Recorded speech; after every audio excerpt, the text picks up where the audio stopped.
के जैसी तू लगती है, सोने चांदी के जैसी तू लगती है।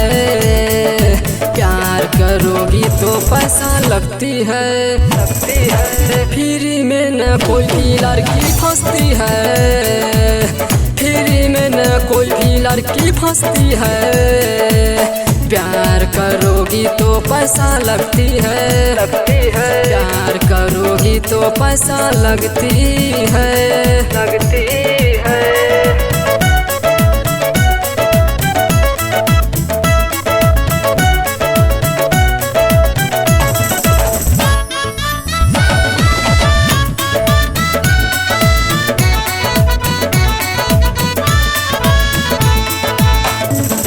होटल में ले जाओ चाहे चाउमीन खिलाओ, फिर भी तुझसे न नजर मिलाती है,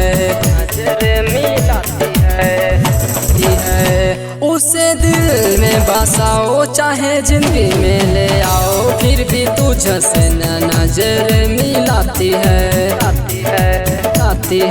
मीठी मीठी बातें क्यों न करती है, मीठी मीठी बातें क्यों न करती है।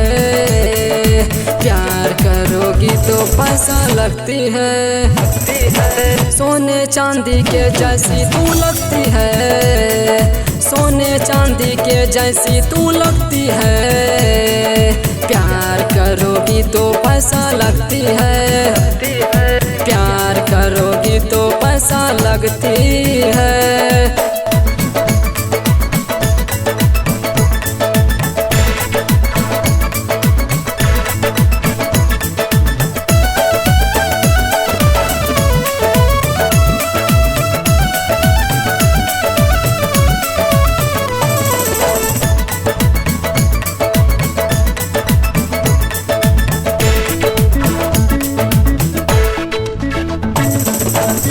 राज यार कभी करेगा ना प्यार, बस यही बातों से डरती है।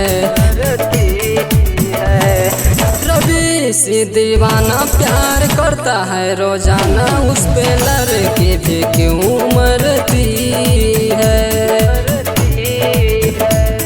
क्यों लड़की जात बेवफा हो जाती है, क्यों लड़की जात बेवफा हो जाती है।